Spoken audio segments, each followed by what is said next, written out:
The man kindly rescued the two people who had fallen into the water and brought them onto the boat. But that night, the two of them pushed him off the boat, simply because they thought there might be treasure on the boat, but the man didn't want them to see it. Watching the man fall into the water, they stayed on the boat shouting loudly, trying to attract sharks, so the man would be eaten by them, because that way, the treasure on the boat would be theirs. But at this moment, they hadn't realized the seriousness of the situation, and the man who saved them today wasn't exactly a good person either. He was able to save them only because he heard that Jack had a tracking device inside him. He originally planned that after the boat docked, he would let them leave, but the greedy woman thought that on a fishing boat like this, there must be treasure they didn't know about. So she began searching around the boat. By the time the man realized he could no longer find them, at that moment, the two of them discovered that the man had a locked cabin on the boat. The greedy two even believed this was where the man kept his treasure, so they wanted to take advantage of when he wasn't paying attention to pry open the cabin and see what was inside. But because they weren't strong enough, they failed the first time. Just as they were about to try a second time, the man who had been tracking them finally saw them. He snatched the shovel from Jack's hands and suspiciously asked if they had seen what was inside. When he heard them say they hadn't, he finally let out a sigh of relief. Then he warned them not to wander around, to stay on deck and wait until they docked to leave. But Jack,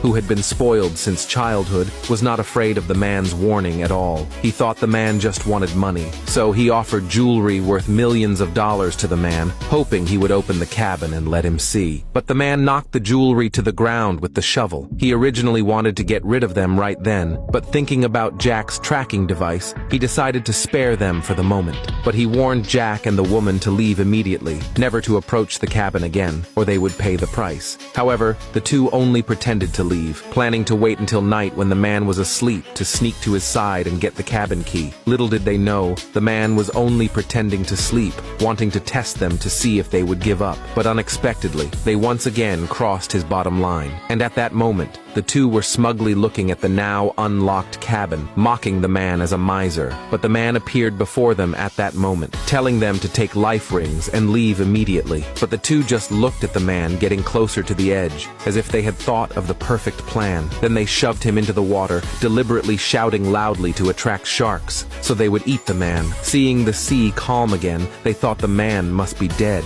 But after they left, the man actually killed the shark in the water. Even more shocking was that the man wasn't alone. His friend had been nearby all along, patrolling in a speedboat. After the man was rescued by his friend, the man who had originally planned to spare them now resolved to get rid of them. He immediately told his friend to chase after the fishing boat. Meanwhile, the woman and